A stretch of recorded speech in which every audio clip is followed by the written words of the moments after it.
আসসালামু আলাইকুম। আশা করি আপনারা সবাই ভালো আছেন। আমরা খুব ভালো আছি। চলে আসছি আজকে নতুন একটি রেসিপি নিয়ে। সঙ্গে থাকার জন্য আপনাদের সবাইকে ধন্যবাদ। তো প্রথমেই আমি পেঁয়াজ আর কাঁচামরিচটা গরম তেলে দিয়ে দিচ্ছি। তো দেশ বিদেশে যেখান থেকে আমার ভিডিওটি দেখছেন সবাইকে অসংখ্য ধন্যবাদ। চ্যানেলে নতুন হলে চ্যানেলটি সাবস্ক্রাইব করে পাশের বেল আইকনটি বাজিয়ে নেবেন। তো আজকে আমি রান্না করব হচ্ছে এই যে মিষ্টি কুমড়া, কাঁচা মিষ্টি কুমড়া দিয়ে চিংড়ি মাছ, গুঁড়ো চিংড়ি মাছ দিয়ে ঝোল রান্না করব, মিষ্টি কুমড়োর ঝোল। তো জি আম্মু চটপটি বানাবো, তো আমি সাথে চটপটিও বানাবো বিকালে নাস্তার জন্য। তো আগে আমি রান্নাটা বসিয়ে দিয়েছি, মেয়েরা চটপটি খাবে, তো আমি আগে রান্নাটা বসিয়ে দিয়ে নিই। তো পেঁয়াজটা সুন্দর করে লাল লাল করে ভেজে দেবো। তো পেঁয়াজটা হালকা ভাজা হয়ে গেছে, এখানে আমি এখন আগে চিংড়ি মাছটা দিয়ে দেবো, সাথে দিয়ে দেবো জিরা আর কাঁচামরিচ বাটা, একসাথে দিয়ে দেবো হচ্ছে আদা রসুন বাটা পরিমাণ মতো। তো আমার এই আদা রসুনগুলো ব্লেন্ডার করা, যার কারণে একটু বেশি পরিমাণে দিতে হচ্ছে, কারণ ব্লেন্ডার করা আদা রসুনে কিন্তু একটু পানি থাকে, পানি না দিলে তো আবার ব্লেন্ড হয় না, সেজন্য একটু পরিমাণে বেশি দিলাম। এখন এখানে আমি একে একে হলুদ, মরিচ, লবণটা দিয়ে দেবো। আগে আমি হলুদটা দিয়ে দেবো। তো এই যে এখানে আমি হলুদ, মরিচ, লবণ পরিমাণ মতো দিয়ে দিয়েছি।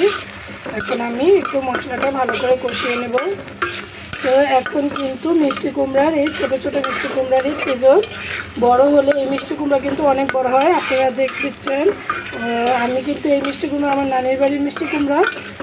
তো সেই মিষ্টি কুমড়াগুলোই দেখেন সিল্কে শুদ্ধই আমি কেটে নিয়েছি, একদম নরম হয়ে যাবে। নরম হলে একদম অল্প একটু হয়ে যাবে। তো এটা খেতে খুবই ভালো লাগবে, নিজেদের তৈরি করা, নিজেদের গাছের, তো আসলেই ভালো লাগবে। তো আমি চিংড়ি মাছটা ভালো করে আগে কষিয়ে নেব।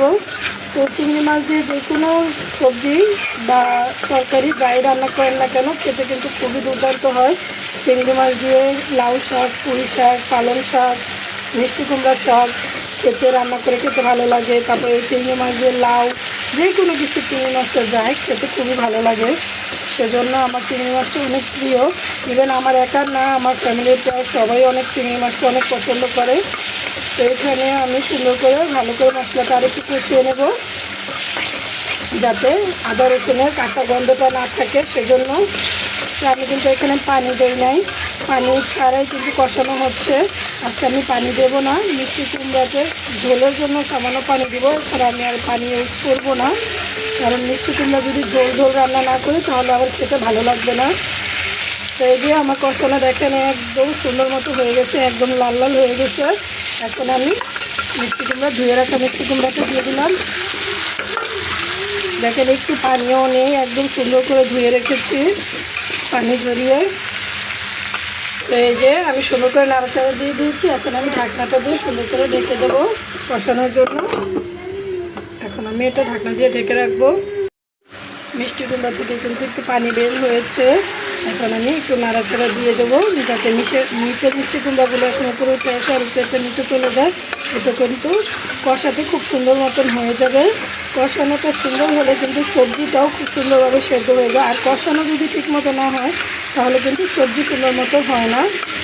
তো আমি আবার একটু ঢাকনা দিয়ে ঢেকে দেবো।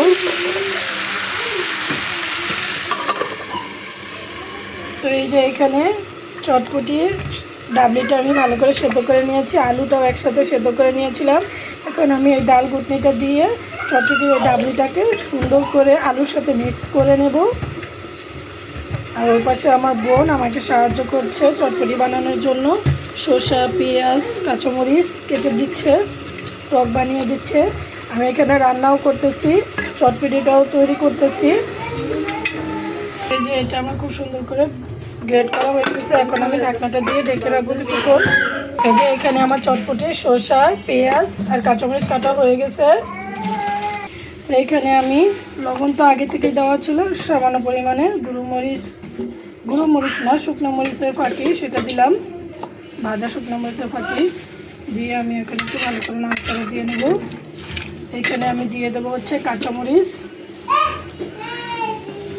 আর শসাটা, সেটা আমি পরিবেশন করার সময় উপরে দিয়ে দেবো হচ্ছে পেঁয়াজ, অর্ধেক পরিমাণে পেঁয়াজ, আর অর্ধেক রেখে দেবো আমি পরিবেশনের সময় দেবো। এখন আমি দিয়ে দেবো চটপটির মশলা।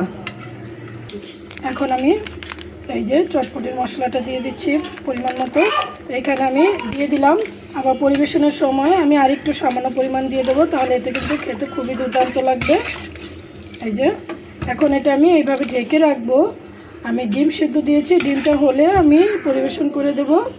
তো দেওয়ার আগে আমি আরেকবার একটু গরম করে নেব। এখন আমি ঢাকনা দিয়ে ঢেকে রাখবো চটপটিটা। চটপটির পাশাপাশি আমার মিষ্টি কুমড়োটাও কিন্তু খুব সুন্দরভাবে কষানো হয়ে গেছে, একদম তেল ছেড়ে দিয়েছে মিষ্টি কুমড়োটা, আর কষানো খুব সুন্দর মতো হয়ে গেছে। এখন আমি এখানে ঝোলটা দিয়ে দেবো।